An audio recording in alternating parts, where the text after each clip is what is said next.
Monsieur l'inspecteur général, donc je dois à mes chers collègues, chères étudiantes et étudiants. Donc tout d'abord, j'excuse monsieur le recteur qui devait être présent ce matin, mais il a eu un empêchement de dernière minute. Il avait confirmé sa venue encore en début de semaine, mais hier soir tard, on a été prévenu qu'il avait un empêchement ce matin. Donc je me permets de l'excuser, d'autant plus que je connais le soutien constant qu'il apporte depuis des années à la formation des enseignants. Et puis, étant historien, je crois qu'il est très intéressé par ces sujets-là. Alors, il me revient donc en tant qu'administrateur provisoire de l'ESP de l'Académie de Paris de dire quelques mots en ce début de journée. Alors, je vous rassure, ces mots seront très brefs. Simplement, vous dire que cette journée qui a été conjointement organisée donc, par l'ESP et par la Fondation de la Résistance, donc sous l'autorité efficace et bienveillante de l'inspection générale. Donc, efficace surtout, les deux quand même. Très efficace et très bienveillante de l'inspection générale. Donc je salue vraiment la présence de monsieur l'inspecteur général à mes côtés ce matin. Donc journée d'études et de formation. Nous sommes là un petit peu, je dirais, au cœur, pratiquement au cœur du cœur, je dirais, de ce qui constitue la raison d'être d'une SP, une école de formation des enseignants. Alors je dis SP, vous savez qu'on va changer de nom puisque la loi pour l'école de la confiance est passée au Parlement. Il y a une commission mixte paritaire Assemblée nationale Sénat qui a trouvé un accord et donc elle devrait être promulguée très prochainement. Et donc les SP vont devenir des INSP, donc des Instituts Nationaux Supérieurs de Professorat et de l'Éducation. On a déjà été école, institut, donc on redevient institut.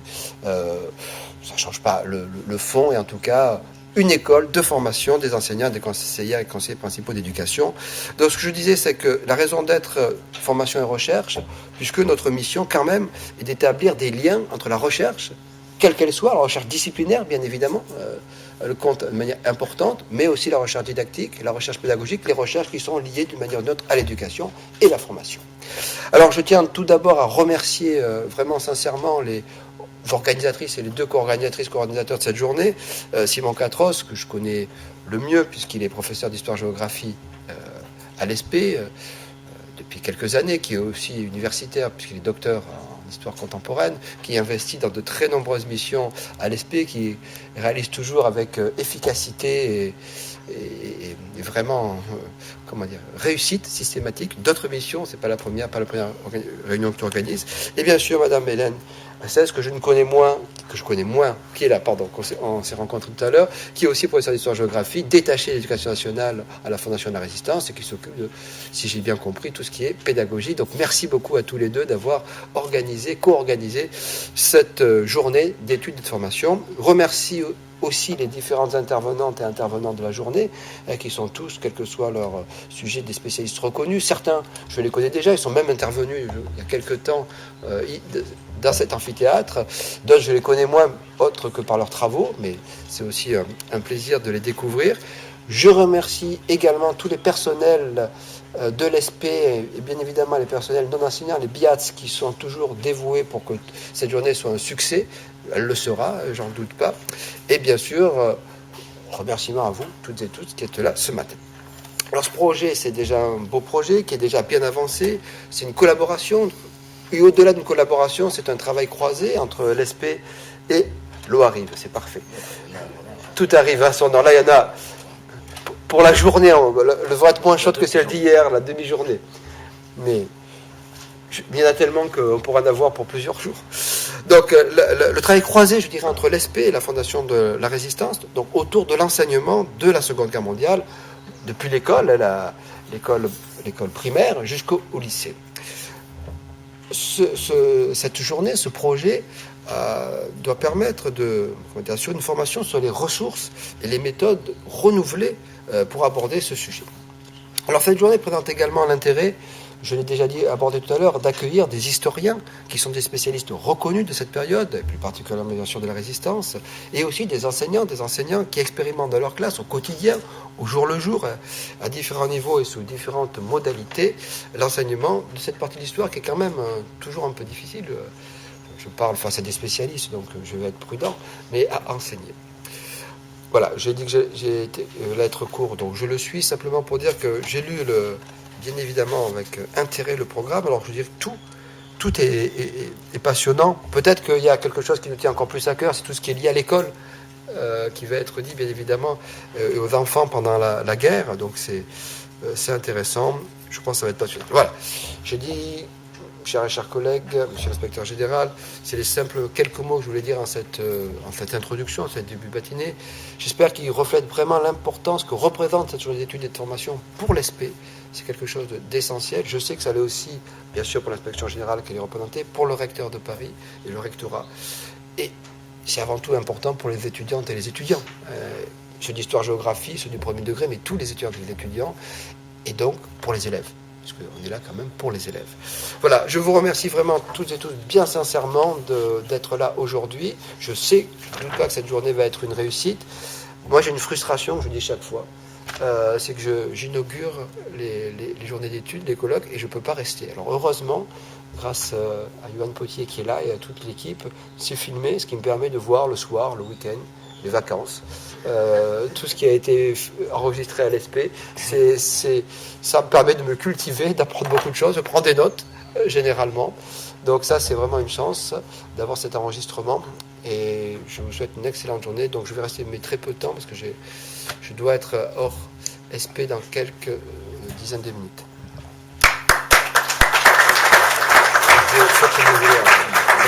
Franchement, allez-y, monsieur le directeur, monsieur le préfet, chers collègues, ça marche pas, c'est pas grave. Merci de vos mots d'accueil. Je crois que merci Simon. Ouais, je sais pas. Merci de vos mots d'accueil, monsieur le directeur et chers collègues, puisque vous êtes aussi, vous appartenez également à la Sorbonne, hein, donc vous êtes, si je puis dire, 2 fois collègue. Je suis assez frappé, moi, mais c'est une remarque de l'inspection générale. Je suis assez frappé, moi, des hésitations qui sont toujours intéressantes dans le domaine de la formation des enseignants depuis un peu plus d'un siècle, puisqu'on a quand même pas mal changé de pied, de nom. Tout ça est intéressant. Le cœur du sujet est là, parce que le cœur du sujet, c'est vous, finalement, quelle que soit la façon dont on nomme, la façon dont on vous forme.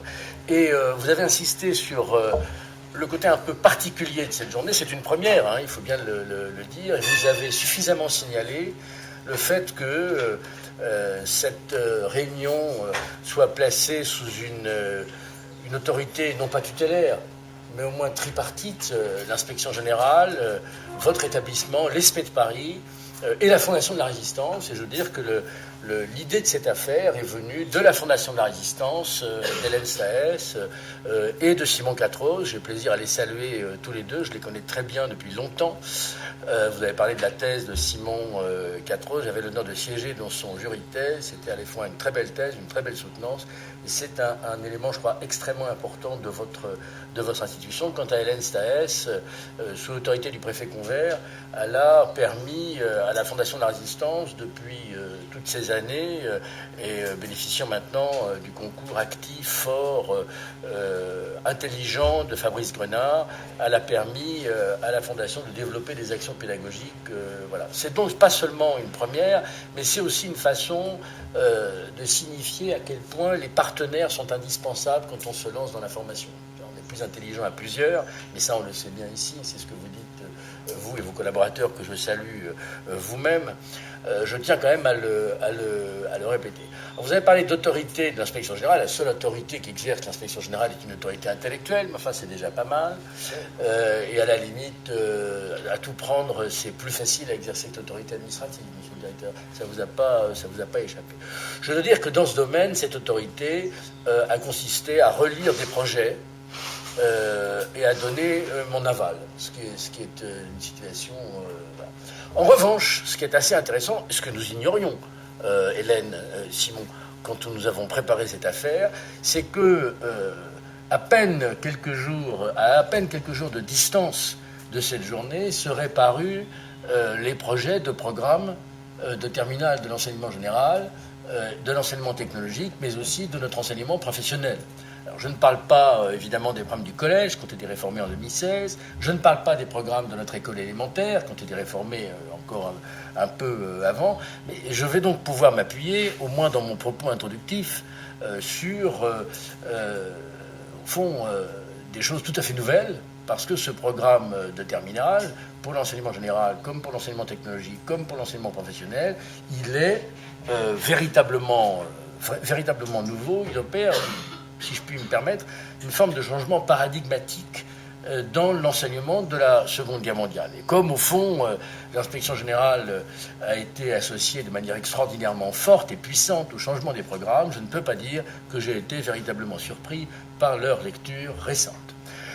Ce qui m'a permis de constater que ce que j'avais préparé aujourd'hui était parfaitement cadré par rapport à ce qui a été publié sur le site du Conseil supérieur des programmes. C'est ce qu'on appelle dans la marine des routes de convergence.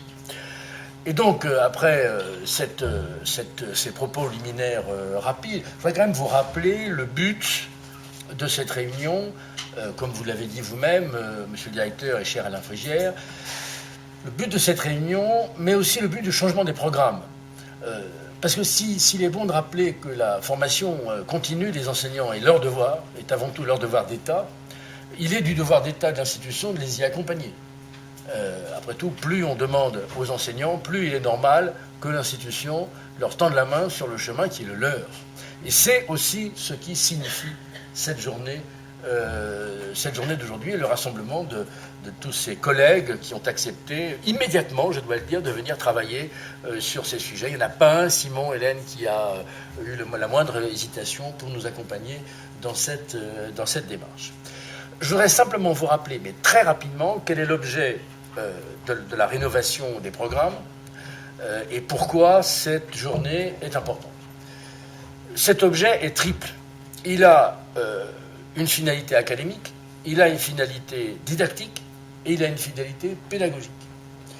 J'ai dit une finalité académique. Entre les programmes qui ont été rédigés entre 2009 et 2010. Et cela, ça fait presque une dizaine d'années.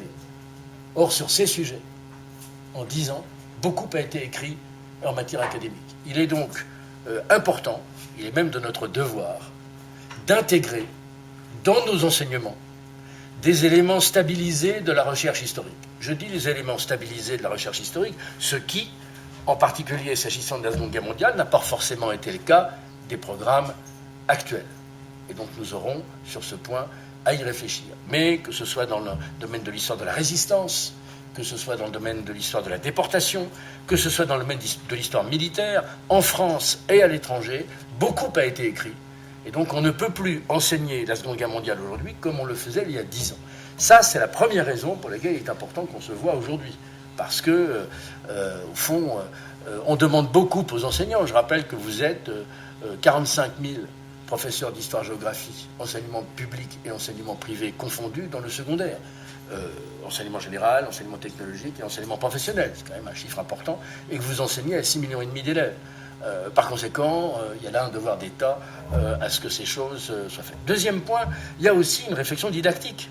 La réflexion didactique consiste à établir une forme de plan pour enseigner ces sujets qu'on n'enseigne pas à l'école élémentaire, au collège, au lycée d'enseignement général ou technologique et au lycée professionnel.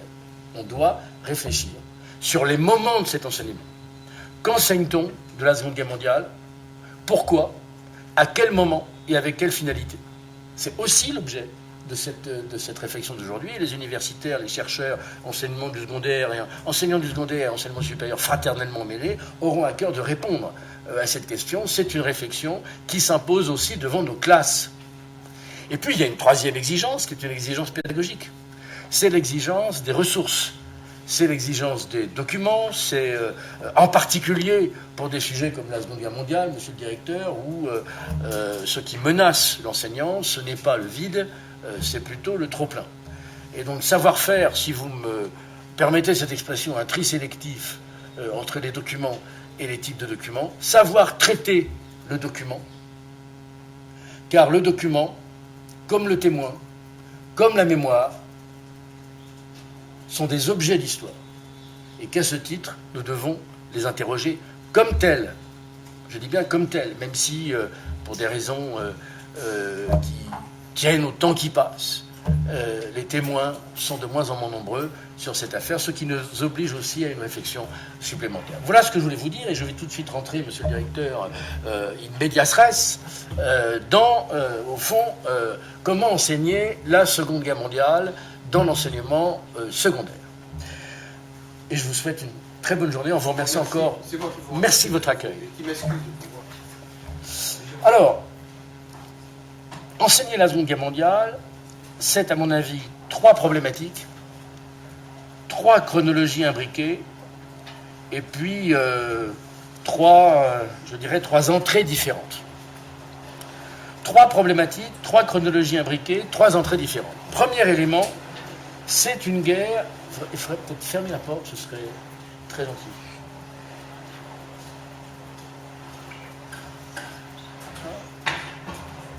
Vous êtes très aimable, merci beaucoup, madame. Merci. D'abord, c'est une guerre mondiale.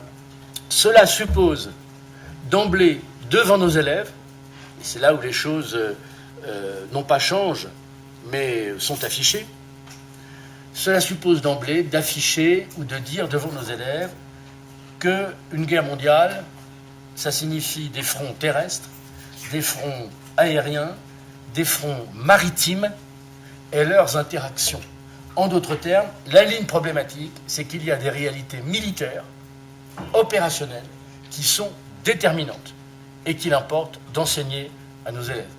Que ce principe soit affirmé d'emblée représente, sinon un changement de paradigme, tout au moins l'affirmation de quelque chose d'un peu différent, probablement, de ce qu'on avait voulu imaginer dans les programmes précédents. De ce point de vue-là, l'étude chronologique doit se fonder sur l'étude des théâtres d'opération, c'est-à-dire que nous devons envisager les espaces de la guerre, car à bien des égards, ce sont les espaces de la guerre qui vont commander toute la suite. Alors, 3 éléments, 3 réflexions sur cette première série de remarques sur la chronologie et l'espace. Il faut d'abord aller de la campagne de Pologne à la campagne de Russie, c'est-à-dire il y a une première phase de 1939 à 1941, et là, on a une guerre de mouvement et des victoires allemandes sur tous les fronts qui prennent d'emblée à l'Est et en Pologne un caractère de persécution, un caractère de répression, un caractère racial et raciste, je crois qu'il faut d'emblée le dire, avec cette question qu'il ne faut pas non plus sceller, qui est celle de la part que prend la Russie soviétique dans cette affaire, en 3 temps, le pacte, le partage de la Pologne et le massacre des élites polonaises, lequel d'ailleurs répond, ou tout au moins est frappé en miroir, du dit massacre des élites polonaises par les nazis. Et donc cette volonté de destruction de la Pologne, qui est quelque chose dont je me permets de souligner qu'elle est évidemment, c'est un point important. Et puis il y a la campagne de France, il y a la bataille d'Angleterre, et il y a le début de la bataille de Méditerranée. D'emblée, c'est une guerre mondiale, parce que c'est une guerre maritime. 2 empires coloniaux, des mouvements de convois sur tous les fronts, guerre mondiale, guerre maritime. Deuxième remarque, de l'invasion de l'URSS à Stalingrad et aux victoires soviétiques à l'Est, victoire américaine dans le Pacifique, alliée en Afrique et la bataille de l'Atlantique. Là, on a véritablement un tournant intéressant. Attention à ne pas réduire la guerre à ses aspects continentaux. Encore une fois, décentrez le regard et demandez-vous un peu ce qu'on pense de cette guerre quand on la voit du Pacifique, quand on la voit des États-Unis, quand on la voit d'Afrique. Il y a donc ce point qui est évidemment extrêmement intéressant. J'ai dit victoire soviétique à l'Est, américaine dans le Pacifique, alliée en Afrique et dans la bataille de l'Atlantique. Il y a tout cet aspect extrêmement important, au fond, qui est l'aspect maritime du conflit, sur lequel on n'insistait probablement pas assez dans les périodes précédentes, et qui, comme d'ailleurs pour la Grande Guerre, permet de redonner une autre dimension à cette affaire. Et puis c'est la fin de la guerre, sur laquelle il faut véritablement insister. Certes, les débarquements, les libérations, on pourrait en parler pendant des heures, et on a là-dessus, avec mes camarades et mes collègues de la Fondation de la Résistance, des discussions fortes. On parle aujourd'hui des libérations, comme on parle des résistances, à bien des égards, on y reviendra. Il y a donc les débarquements, les libérations, la campagne d'Allemagne à l'ouest, les conquêtes soviétiques à l'est, et puis les offensives américaines qui sont maritimes, qui sont aériennes. Je pense que il faut aussi remettre en perspective les offensives aériennes des Américains, que ce soit sur l'Allemagne ou sur le Japon, jusqu'à l'offensive nucléaire, dont je dirai un mot ensuite. Ça, à mon avis, c'est la première problématique, et vous voyez que si elle est plutôt chronologique, elle est également spatiale. La deuxième problématique, c'est d'affirmer qu'il s'agit, les programmes l'indiquent fortement, d'une guerre d'anéantissement et de génocide à l'Est. La Seconde Guerre mondiale n'est pas une guerre d'anéantissement dans son ensemble et ne saurait s'y réduire. La campagne de France n'est pas une campagne d'anéantissement. La bataille de l'Atlantique non plus, la bataille de la Méditerranée non plus, la guerre du Pacifique non plus. À Anfa, en 1943, les Alliés ne demandent pas l'anéantissement de l'Allemagne, ni l'anéantissement du Japon. Ils demandent la capitulation sans condition. Ce n'est pas du tout la même chose. En revanche, la guerre d'anéantissement, à partir de 1941, elle est continentale, elle est à l'Est, et c'est la guerre que mène le Troisième Reich contre la Russie soviétique. D'ailleurs, le mot même de guerre d'anéantissement, Vernichtungskrieg, d'ailleurs c'est un terme qu'employait Ludendorff de mémoire pour la Première Guerre mondiale, c'est véritablement quelque chose d'important. Or, l'articulation guerre d'anéantissement et génocide, c'est une articulation, génocide au pluriel, c'est une articulation qu'il faut commenter et disséquer devant nos élèves. C'est quelque chose là aussi qui me semble extrêmement important. Alors, la ligne problématique, c'est l'articulation entre la guerre, les répressions et les déportations. Et là, peu à peu, on va rentrer dans un autre schéma d'explication ou de la Seconde Guerre. Par parenthèse, je peux vous renvoyer sur ce point au concours national de la résistance et de la déportation dans sa version 2018-2019, qui portait précisément sur répression et déportation en France et en Europe 1939-1945, et dont l'excellente plaquette pédagogique vous permettra alors là d'épuiser tous les exemples possibles. C'est quasiment un cours tout prêt, comme l'est d'ailleurs la future plaquette préparée par la Fondation de la Résistance. Ça aussi, ce sont des éléments sur lesquels vous pouvez vous appuyer et qui peuvent vous aider, je crois puissamment. Donc on a un espace de répression sous domination allemande entre 1939 et 1941, la Pologne, la France, naturellement, les Balkans, et un espace de répression sous domination soviétique, la Pologne et les États baltes. Et là, il y a aussi des choses importantes à dire. Mais, deuxième point, cette guerre à l'Est entre 1941 et 1945 est une guerre pas comme les autres. Elle est à la fois idéologique, raciale et militaire. Et ce sont les espaces de conquête qui, à bien des égards, déterminent les formes de répression et entraînent les éléments de la déportation. Si l'on prend, par exemple, troisième remarque de cette deuxième partie, si on prend le génocide des Juifs et des Tziganes, de la déportation à la solution finale, les phases de la guerre permettent de comprendre les phases de la répression. Quand on observe trois exemples, la conférence, dite conférence de Wannsee. La conférence de Wannsee n'est pas un endroit où se décide la solution finale. Ce n'est pas là que se décide le génocide. La conférence de Wannsee, c'est un travail opérationnel, atroce mais opérationnel, sur les moyens, sur les objectifs chiffrés. Et quand on regarde cette conférence, on s'aperçoit que les objectifs chiffrés, qui se chiffrent à 10 ou 11 millions de personnes, juifs évidemment, ces objectifs chiffrés sont à la mesure de ce que l'Allemagne croit à sa victoire totale possible à ce moment-là. Deuxième exemple, c'est à partir de 1943 et 1944 que s'intensifie la répression, c'est-à-dire au moment des défaites militaires allemandes. Il y a deux courbes intéressantes qui sont celles des défaites militaires et celles de l'intensification de la répression et des déportations. Troisième exemple, c'est à la fin, en 44-45, période qui fait le plus de morts dans la guerre. C'est à ce moment-là aussi que s'intensifie le nombre de morts issus de la machine et du système à la fois militaire et génocidaire nazi. D'où, troisième remarque, et j'en terminerai par là, la période 43-45, c'est une guerre totale. Et là, on peut parler d'une guerre totale avec des réalités historiques imbriquées. D'abord, première remarque, c'est une guerre qui trace une ligne de partage entre les États et entre les hommes. Entre les États, ceux qui s'engagent dans la guerre du début à la fin, ceux qui la rejoignent, ceux qui choisissent la collaboration, Vichy. Et c'est là qu'on peut évoquer naturellement ce sujet.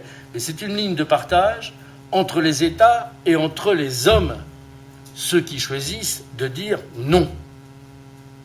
D'où la deuxième série de remarques de cette troisième partie, les résistances et la résistance.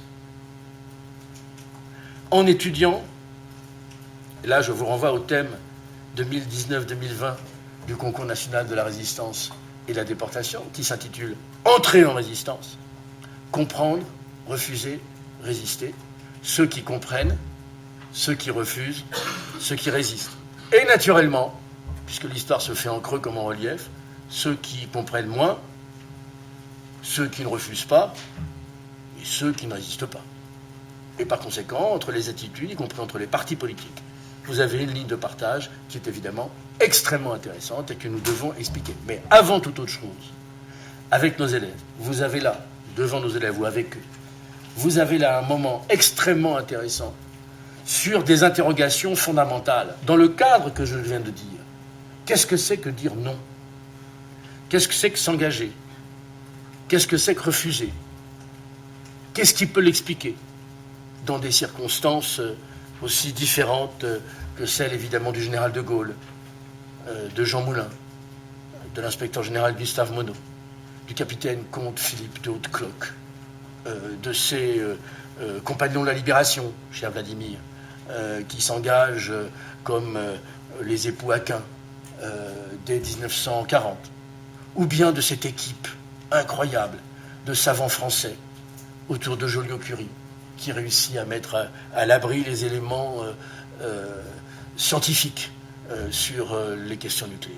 Donc on a là l'occasion de poser des questions qui ne sont pas seulement des questions d'histoire, mais qui sont aussi des questions qui renvoient à chacune et à chacun de nos propres destins dans leur humanité. Et puis un dernier élément, qui est logique aussi et qui découle de ce que je viens de dire, c'est l'étude des sociétés en guerre et des économies mobilisées. Population asservie, population déplacée, frontières redessinées dès septembre 1939.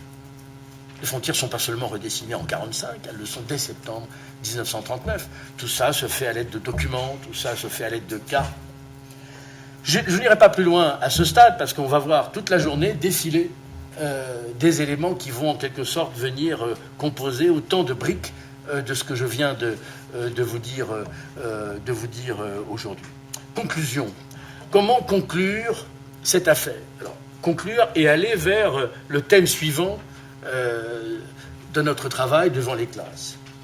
Je crois que vous avez là une occasion, en mordant sur le thème suivant, si je puis dire, parce qu'après tout, penser l'histoire, c'est penser la transition, en mordant sur le thème suivant, de réfléchir aux sorties de guerre, au pluriel. Sortie de guerre des États, sortie de guerre des peuples, sortie de guerre des hommes et des femmes. Vous pouvez prendre cette sortie de guerre à l'échelle d'un État. Là aussi, ce n'est pas parce qu'on fait de l'histoire qu'il faut évoquer le raisonnement, qu'il faut ne pas illustrer le raisonnement dit multiscalaire propre aux géographes. Donc on peut très bien évoquer les sorties de guerre à plusieurs échelles. Comment la France sort-elle de la guerre? Comment les Alliés sortent-ils de la guerre? Comment la Russie soviétique et ses satellites sortent-ils de la guerre? Transition, sortie de la guerre, entrée dans la guerre froide. Mais comment les hommes et les femmes qui l'ont faite en sortent? Vous avez ces millions et ces millions de personnes qui font de l'Europe un champ de passage pendant au moins 5 ans. Ces personnes déplacées, étudiées par Olivier Forcade et ses élèves à la Sorbonne. Vous avez aussi des destins individuels que deviennent les résistants après la guerre. Comment passer de la résistance à la politique ou comment résister ailleurs ou autrement. Vous avez donc toute une série de réflexions sur les sorties de guerre avec des continuités, avec des ruptures, avec des rideaux de fer ou rideaux de bambou. Ça, ce sont les choses que vous expliquerez. Et puis vous avez, je terminerai par là, quelque chose qui fait qu'en 1945, il y a un avant et un après, pas seulement pour les peuples, mais aussi dans les relations internationales, dans la compréhension, y compris en termes de philosophie politique et militaire des choses. Vous avez le nucléaire, qui véritablement change la donne de manière extraordinairement forte de ce point de vue-là. Là, on peut le dire en histoire, il y a un avant et un après. Voilà ce que je voulais vous dire. Je vous remercie de votre attention.